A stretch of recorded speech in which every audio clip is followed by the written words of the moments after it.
thank you so much for making it over from beautiful London and visiting us in the Crypto Valley, Teana. We are going to talk about the future and how the future is financially inclusive. However, we first would love to focus on you as Teana. What led you here where you are today and leading Circle's policy department? Sure. So I used to be in banking. I'm a reformed banker, I like to say. And my last job in banking was really kind of looking at integrating fintech technologies and blockchain technologies into the banking infrastructure stack. And I felt a little bit like a hamster on a wheel going around and around, looking at proof of concepts in different companies. And as we know, this technology doesn't easily plug in and has some risk connotations that were slowing down that process. I was working on a number of inclusion projects as kind of passion projects. And they just weren't on the bank's agenda. And the more I learned about the technology, the more I was really excited about the opportunities to democratize finance for people that don't either have great access or don't have maybe the skills or understanding or knowledge around how to create, sovereign wealth for themselves. And so I decided to leave banking and go into the industry full time and just kind of took a leap and went to work for a very tiny exchange, a Bitcoin-only exchange in London, really on purpose because I wanted to kind of learn the industry inside and out. And at that time, this is like 2017, there wasn't a lot we could do, right? We could basically kind of trade tokens. But the infrastructure was being built out. This is kind of the beginning of the hype of the ICO bubble. And really kind of the advent of everyone trying to tokenize everything. So yeah, that's how I got here. Super. When we prepped for this call, we highlighted that when we look at financial literacy today and what is really the state of young generations, like how much of the young generations, what percentage invest consciously, we find that typically these are men, or as in men, take care of investments in a family, and how can we make literature, as in financial literacy, how can we increase it? How can we include other sectors of society, other parts of society, and how crypto is a great tool for this? What are your thoughts? Can you share with our lovely audience? Yeah, so I think when we think of financial inclusion, we automatically kind of jump to emerging markets or, people that have less and would like to have more. And I think that there's a big gap between the ability and the access to have, financial services and the understanding around how to access those financial services and make decisions. And I think that, we have this explosion of, retail opportunity, and there wasn't necessarily a lot of education around how to make good decisions, how to, vet and validate projects. And so, we had entered this kind of speculative hype cycle, which is very normal for any new technology. The Gartner hype cycle kind of takes us through stages that happen over and over again. And I will date myself. I entered banking during the dot-com bubble and, was on teams that took lots of kind of famous projects forward, like pets.com. I was on that team. So have seen this hype cycle before. And I think what is missing is really that financial literacy portion of that and being able to kind of apply critical thinking to some of the things that you're doing. So I think if we couple that with the way that information and sharing of information has changed dramatically from, if you go back to, the dot-com bubble, and the ability to move value at the speed that we're able to today, lots of things have changed that increase the velocity of both information, decision-making, and then the movement of value. And so when you kind of look through that lens of either kind of next-gen finance, which is what banking would call it, the movement of that generational wealth from, the, father that will retire and hand over a business or hand over generational wealth to their children. Typically you've got private bankers that kind of tell you where you should move your money. And I think today, the younger generation wants a lot more control over what they invest in, and they want to make those decisions, and they want to be part of that process, and they're just not going to take advice, right? But there's that gap in between around, how to make good decisions and what you're looking for. And I think that we've seen, a number of cycles where we've had, busts and booms, right? And then within that, there are accessibility challenges that we're addressing, but again, giving people access to things doesn't necessarily always mean that it's going to be good for them straight off the bat without some kind of education process. So, we talk a lot about banking ourselves and not your keys, not your coins, but if we give all of this access to somebody and don't really put out good, do your own research is great, but where are you supposed to get that information and from whom? And how do you validate that what you're learning is credible, is relevant, right? So I think the industry has done a great job at creating new cool stuff, but not as great of a job as we could do around kind of bringing people along for the journey, making sure that we have great disclosures and that people understand what these projects are doing and exactly what you're investing in. And then I think the other element of that is, it's not necessarily kind of gender specific, but, with any type of, you've got, technology has traditionally been male influenced. Finance has traditionally been male influenced. And then if we look at kind of the way that information is shared within those communities, it can be not as inclusive, right? And so I think that this technology is open to everyone. It is open source. And bringing everybody into that, I think my experience has been that crypto has been a lot more inclusive than other industries that I've worked in. Absolutely. But part of that, too, is understanding that women make decisions differently. And the way that we intake information is different. And so creating those communities for women to feel comfortable, to show up in, to learn, and to feel confident to take those decisions. Because, we talked about this. I don't know, for many women in the room, I was, raised in a, upper middle class environment. I had 4 brothers, and I was treated like a smart person, but also lots of decisions I didn't need to worry about. Right? And then you get married and it's like, oh, your husband will take care of all those things. And so I know how to, How comfortable is that, right? Right. Okay, but you don't even realize that you're of uncomfortable, right? Until you're put in a situation where you're like, oh, well. And I don't think we always are conscious of that. And so I think as long as we can be a little bit more present to the idea that if you speak a different language, you're going to take in information differently.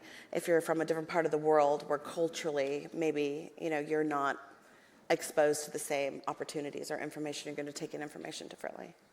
I love how you came up with the example of different languages, because we have this saying in Hungarian that you're as many persons, as many languages you speak. And we feel that if we go to a more TradeFi conference versus a crypto conference, the vibe is so different. It's a different language spoken there as well.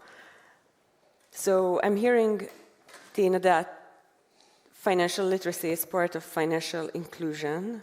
And what do you think, what is the solution? How you see the way forward? How can we make the future more financially inclusive? And then we can go into how Circle is helping here. Yeah, so I think, we're entering this period where there's a lot of scrutiny kind of placed on what we're doing and how we're doing it. And some of that comes from the public, some of that comes from policymakers, regulators, et cetera, the press. And I think that one of the things that this industry hasn't done well, and I've seen it time and time again, I come from a comms background. And so yes, now today I spend a lot of time talking to regulators and policymakers, but ultimately it's still a comms game, whether you're talking to a customer or a potential business partner or a regulator. It's all about the message that you're putting out. And this industry can be a couple of things. So, I will just be blunt. We talk a lot about the tech. We talk a lot about decentralization, about immutability, about programmability and transparency, and we use these big words, and regulators kind of look at us and go, but exactly how is this good for society? Like practically, what are you doing that is important for people? And we're terrible at articulating that. So I think that, leaning into the use cases and the problems we're trying to solve, as opposed to talking about the product that you're building, is critical. I think the second thing is, who are we building this stuff for? And I think being very mindful about, again, the problem that you're trying to solve and for whom, and being able to communicate that is important, but also ensuring that the people that you're trying to build these products and services for, that it's accessible for them. I was just reading a summary of something new that just came out yesterday, and somebody attempted to do the thing, right? And it was like 17 different steps. That's not an exaggeration, to get from here to here. And so while this, idea, and it was, no fees, was quite cool, right? It sounds great on paper, but actually doing it was incredibly difficult. And so I think this industry is trying to change behavior ultimately, right? And people don't like change. Behavior change is hard. And so if you don't tell them why this is good for them, and then tell them exactly how to do something, and then make it easy to do, people just aren't going to do it. And we're going to be in these rooms talking to each other for another 5 years. And I don't think that's what anybody wants. I think we want mass adoption.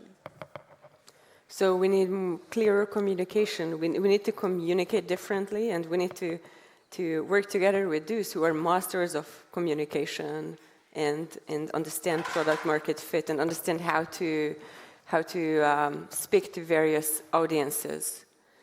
And I also think that there's a lot of discussion now about how regulation is going to potentially change the space, what we need to regulate. Do we need a whole bunch of new laws? Do we need bespoke regulatory treatments for different types of activities? And again, I think that's another area where the community could be, one, more consistent in what they're communicating and how they're communicating it. Because otherwise, I think we are at risk of being over-regulated. And while I am definitely, kind of pro-regulation for, same risk, same activity, same rules, there are plenty of things that we do that, if well articulated, would make more sense to a policymaker around maybe the existing structures that we have today are adequate. And then we don't need to kind of bring the heavy hammer. But what isn't helpful is saying, oh, we're completely decentralized, so, you can't regulate us. I mean, they can regulate you. Whether it'll be effective and achieve policy objectives and be enforceable is a completely different story, but they can make everybody's life very difficult. So it's just a better practice to start building in more best practices into how you're operating. And a lot of that has to do with, being accountable, being able to distill what you're doing down into exactly what is the business case, what problem are you trying to solve, and for who. And then be mindful that there will be questions asked around things like consumer protection, right? I mean, I don't think that we think about this as often as we should if we're going back to the mindset that we're trying to open up financial services, or big data lakes, or identity solutions, or privacy enhancing solutions. It's not just about the money, right? The flow of value is value of any kind. It could be content, for example. That ultimately, at the end of the day, people are going to be using this stuff.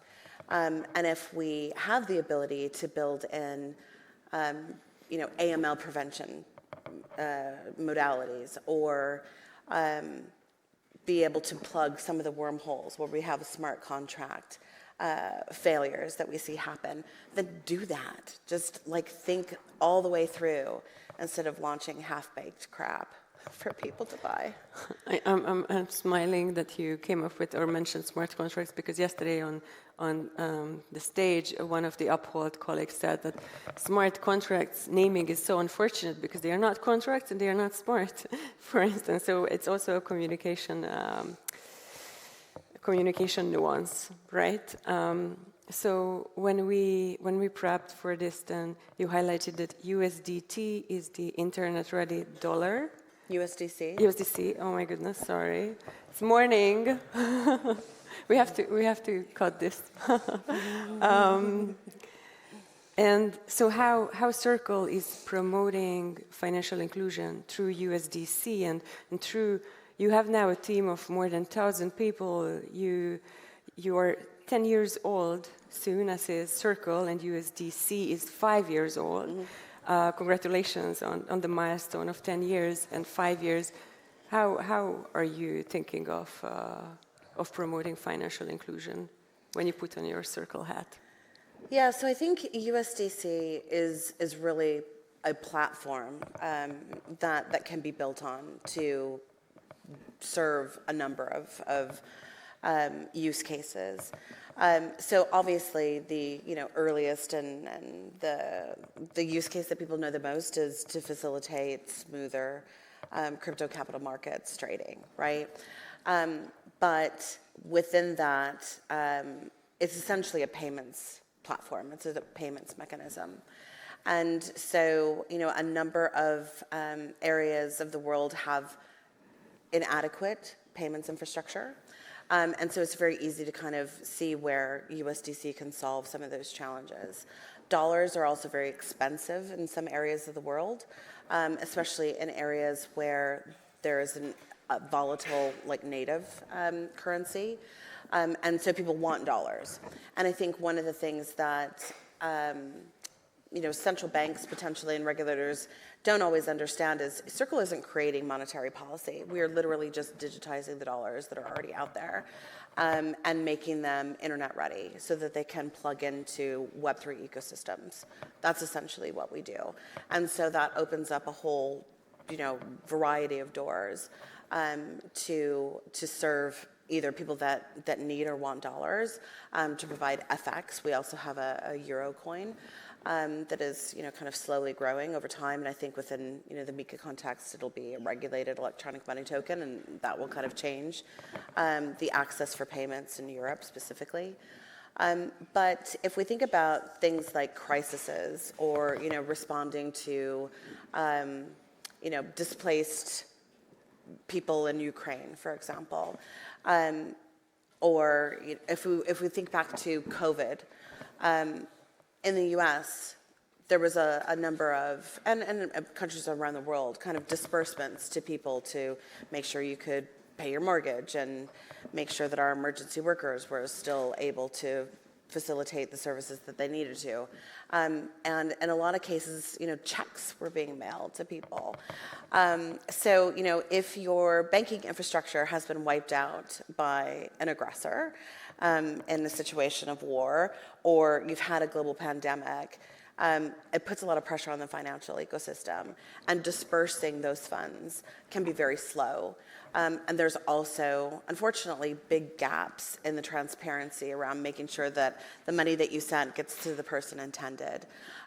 So USDC is being used by the UN, by UNHCR specifically at the moment, with scope to expand to other UN agencies to deploy those funds. So, for example, the Stellar Network, MoneyGram, USDC, and Circle have a pilot at the moment to deploy cash to Ukrainians that have been displaced. So they have a Stellar wallet. The UN identifies who these refugees are. It's literally smartphone enabled. They receive the funds and they can walk into any MoneyGram anywhere in the world and cash out in any currency. And that happens nearly instantaneously. And we just can't do that with private money today. So that's one way, and it's not necessarily kind of financial inclusion, but you can see how those types of programs could be expanded to other types of one-to-many payments.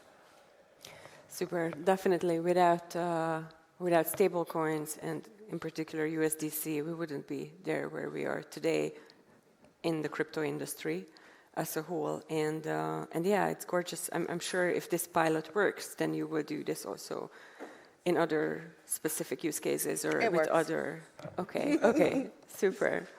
So when we come to a conclusion that how the future is financially inclusive and how the audience can help and take away today, how can they contribute to achieving financial inclusion quicker?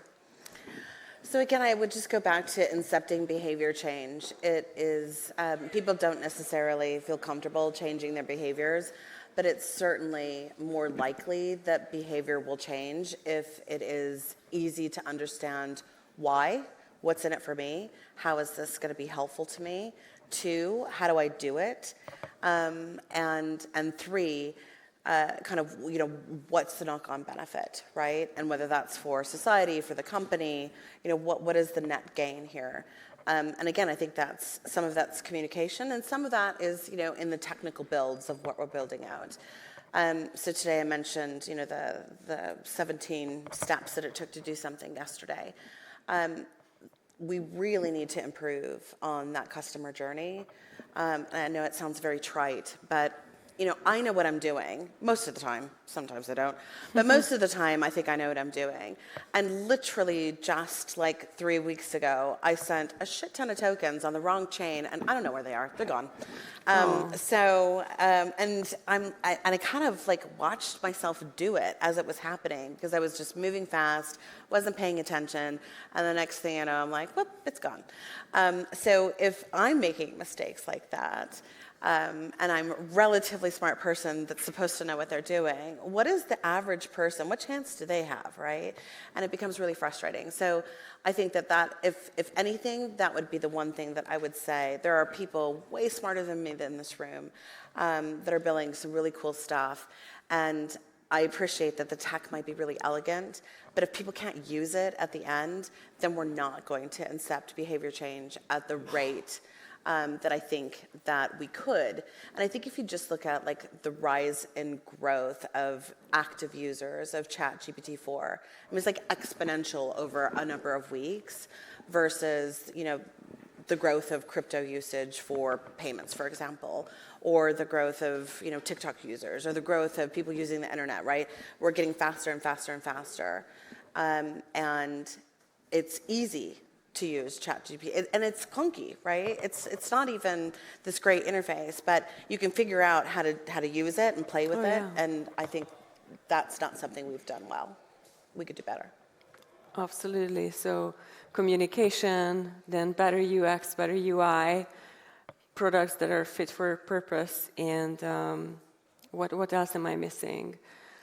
Well, I think the accountability and the responsibility that we all need to undertake to ensure that at the end of the day, we want people to have access to opportunities and to the democratization of value that didn't exist previously. And so within that, those fail-safes of, again, kind of making sure smart contracts don't have bugs and backdoors, and being able to communicate exactly, what the value proposition is and for who, I think is important. Because we don't want people. I mean, the number of times that I will have a great story to tell, and then, at the end of that, an MP says to me, yeah, but I've just got 100 calls this week from people who've been scammed. And you're like, oh, okay. And some of these things are, things that we could affect. I mean, maybe we can't solve them all. Most crypto scams actually aren't crypto scams at all. They're scams. certainly the ones that Spot on. people are calling MPs about. But there are definitely things that we could do, and there are definitely things that we could do within the technology, whether we're using zero-knowledge proofs to be able to solve for some AML concerns. Like, start doing that. And if we can explain that the industry is plugging those risk gaps ourselves, then, you know, the heat kind of comes down and the scrutiny starts to become less. And then the other thing is just to keep in mind that, you know, I know we all experience it together as a community, but stuff like FTX, that sets us back. It sets us back a lot. And the conversations that I'm having now, literally, I could have had 3 years ago, and I just feel like it's Groundhog Day, and I start over. So I think we need to hold each other accountable to just do better. Thank you so much, Teana Baker Taylor. Please put your hands together as an appreciation. Thanks, Teana.